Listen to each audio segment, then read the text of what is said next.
Hey, this is Yatish Kelkar, and today I'll be giving a demonstration of the IRCTC redesigned app, which I've created for Georgia Tech's HCI course. And here goes.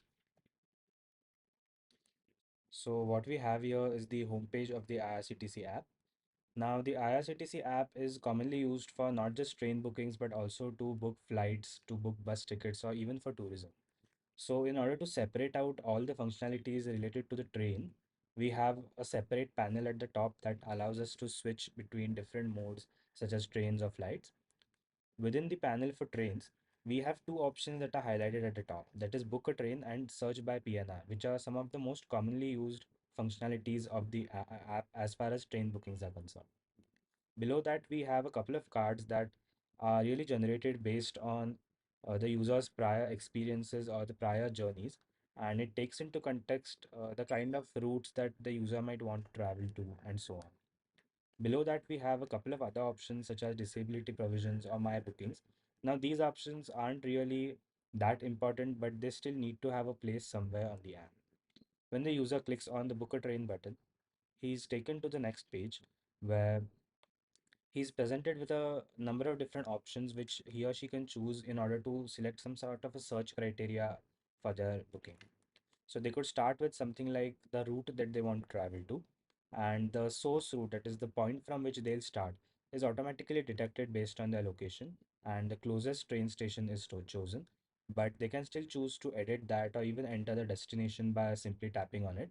And when they do, they'll see a couple of options such as view map, where they can simply choose to select their location by pinning it on a map, as well as a list of the trending searches that are currently active around their location.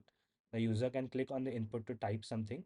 For example, I have typed something called Ernakulam, which is a location in southern India, Kerala.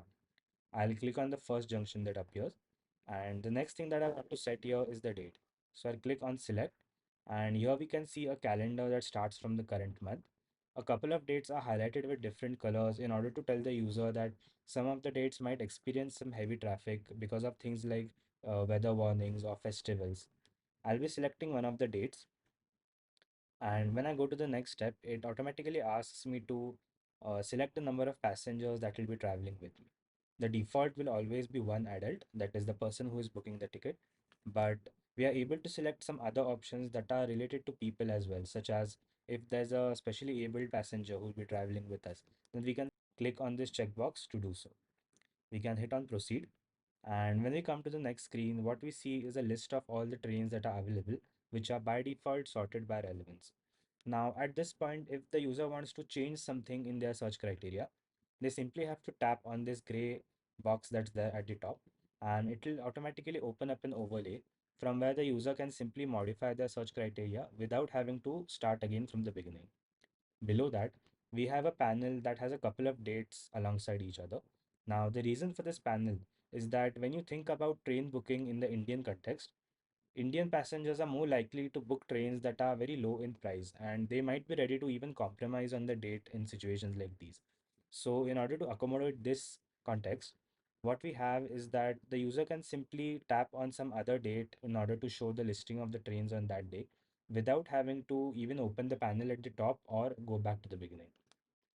I would like to book for the second train, that is the Marusagar Express. I'll simply tap on that option, and this will open up a bottom sheet where it shows me the prices of the different tickets that are available. So let's say I want to book one ticket for non-AC sleeper in the first class. So I'll tap on that, and when I hit proceed, it shows me the total amount that I need to pay. Now, the process of payment is not something that's really included in my problem statement, but nevertheless, it forms a very major part of the process of booking a ticket, which is why I've also gone into some detail on how to redesign this certain feature. Here, we also have an option to select what kind of payment we want to use. So, the default here is a credit card. When I hit on pay, it takes me to the last page of the app, which is the confirmation. It provides me a visual image of the ticket that I have just booked, and there's also an option to return to home. That's all. Thank you.